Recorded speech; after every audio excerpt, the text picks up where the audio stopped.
Welcome to the Workplace Wellbeing Essential Series. I'm Mari Ryan. I'm the CEO and founder of Advancing Wellness. It's my pleasure to welcome you today to this expert interview where we explore topics that impact employee well-being. My guest today is Lacey Loehr. Lacey is the Director of Employer Programs at Pacify. She helps companies design thoughtful family benefits that support parents and the companies for which they work. Lacey began her career as a health and wellness consultant at Mercer and has subsequently worked with purpose-driven technology companies like Pacify that support employee well-being. Pacify is reinventing support for new parents. They provide on-demand access to a nationwide network of nurses, nutritionists, and lactation consultants. A Pacify membership includes unlimited telehealth consultations 24/7 with no appointments and no waiting. And Pacify works with public and private organizations to create exceptional maternity experiences, improve health outcomes, and drive down costs. Welcome, Lacey. I'm delighted to have you here today. Thank you, Mari. Happy to be here, and thanks so much for inviting me to participate in the series. Great, thanks. Well, today we're going to talk about family-friendly workplaces, or wait, we're here in the United States, maybe not so family-friendly workplaces. So we've known that for a number of years that the United States is probably not the leader in this area, and that we're actually way behind in our support for families through benefits and family leave policies. I'm curious, why do you think that is? It's a great question, and there's no doubt that we are way behind other countries. So the U.S. is actually the only industrialized nation to not have a formal paid parental leave policy. So we have a long way to go, certainly, and I think a couple of the issues really boil down to politics and cost. So I think traditionally the U.S. hasn't been as paternalistic as some other, particularly European nations, in terms of family support. I don't think that women, and particularly new moms, have always been in the driver's seat of this type of legislation.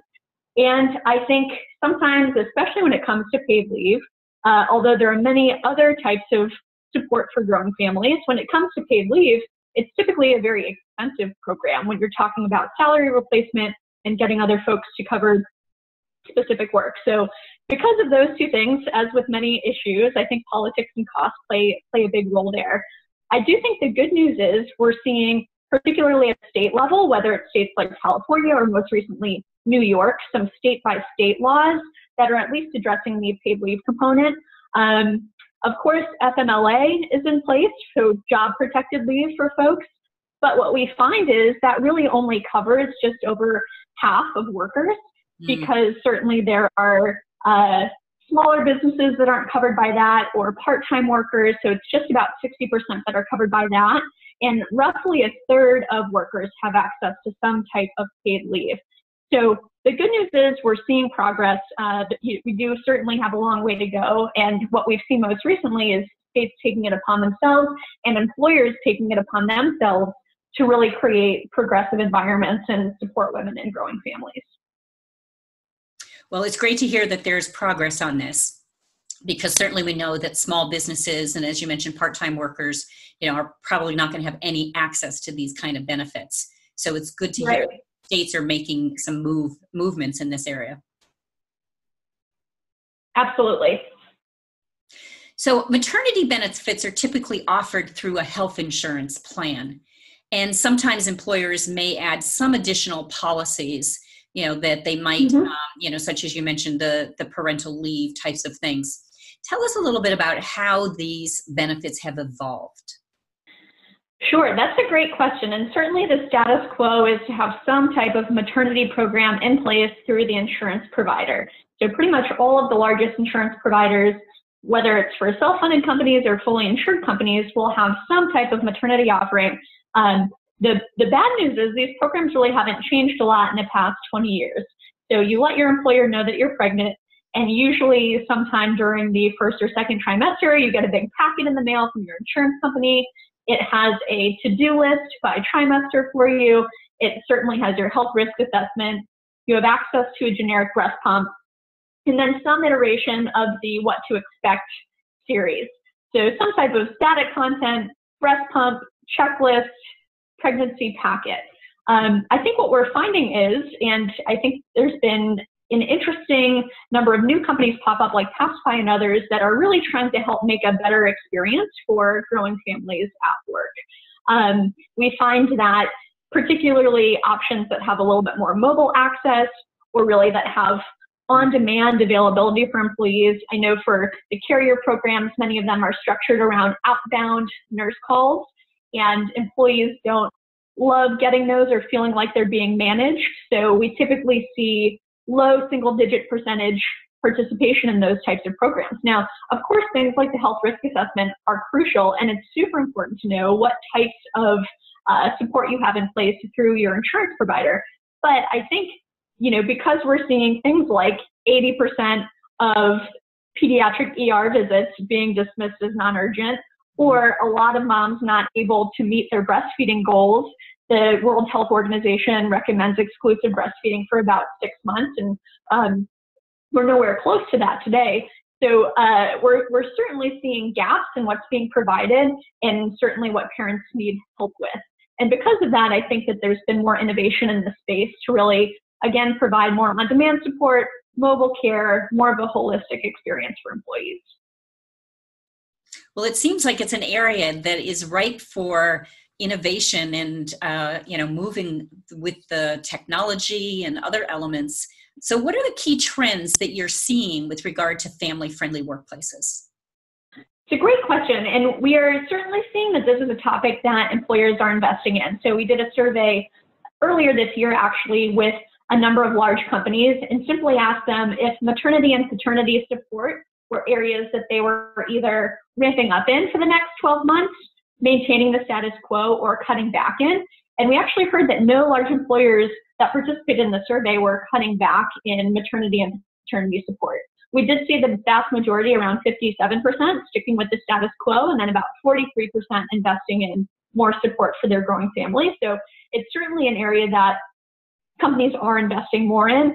And I think it really runs the gamut. So of course, all employees want access to paid leave. That is a hot topic in the workplace, but we see a number of other areas that we think can really support employees that are maybe not as big of a lift as that. So certainly see, and it kind of varies based on the life cycle of the pregnancy or the stage of parenthood. So certainly even around the early stages like fertility and infertility, we're seeing a lot of companies invest in that. Breastfeeding and lactation support, of course, all employers are required to have a room where moms can pump throughout the workday and kind of have that lactation space. So that's a big area that we're seeing companies invest in, kind of going above and beyond the basic requirements for that. Other areas are around flexibility and return to work. I think particularly around flexibility is an item that doesn't require a huge budget to implement, but I think it's something that parents really, really appreciate and take advantage of. And then certainly the clinical support too, so access to folks like nutritionists or lactation consultants. So that's kind of the pediatric support, if you will, as another category. So really ranges, whether it's for pregnancy, early parenthood, return to work, a lot around backup and daycare too, especially for larger employers. We see more folks having backup and elder care as well. Fabulous. Well, that's great to hear about some of those trends and the way that some of the employers are moving. I'm curious, are family-friendly policies good for business? My short answer is absolutely. I think that they not only help to foster an inclusive culture and promote company loyalty and well-being, but I think really the whole person shows up for work, whether you are an expecting mom or a new dad. And I think growing families, that time in somebody's life is crucial, and it's really hard to be a new parent and maintain kind of your work responsibilities as well. So I'll give you one example maybe that has, I think, very clear ROIs around breastfeeding. And Cigna has one of the best studies we found around the business case for breastfeeding. So they did a 2-year study looking at when moms were able to meet their breastfeeding goals and do that exclusively for the time that they set out to, or when moms were not able to. And there are really enormous health benefits and then therefore cost savings for employers on illnesses, ER visits, topics like asthma and eczema. So I think that's one area where there's a really clear business case for breastfeeding, and certainly providing some type of after-hours support. That emergency room stat is a crucial one. I think after hours, when employees aren't supported, they end up in expensive sites of care like the emergency room, which sometimes that's the right place to be at 2 in the morning if your baby really, really needs help. Other times that might not, depending on the issue and how that gets triaged, that might not be the best place for the mom and baby to be at 2 o'clock in the morning. So certainly think that having a family-friendly workplace is great for business, and you see a lot of compelling stats around retention and overall employee well-being and satisfaction when more programs like this are in place. Well, it's exciting to hear that Pacify and programs such as this are available to support families and be able to give them the resources that they need really at their fingertips. So it sounds like it could be very cost effective and really provide a lot of peace of mind for parents. If our audience wants to learn a little bit more about you or the work that you're doing at Pacify, where can they reach you? Absolutely. Would love to continue the conversation. And the best way to get in touch, probably the most simple way, is to send me an email. It's Lacey, Lacey, @pacify.com. And I will circle right back. So that's the best way to get in touch. And our website is just pacify.com if folks want to learn a little bit more. And just very excited about the momentum we're seeing in the family benefits space. I think, it's about time to offer support for our hardworking parents, and very excited to help build the momentum. So thanks again for having me and for talking about these important topics. Yes, they're very important topics. So thanks so much for your time today. Nice to be with you, Lacey. You too. Thanks, Mari.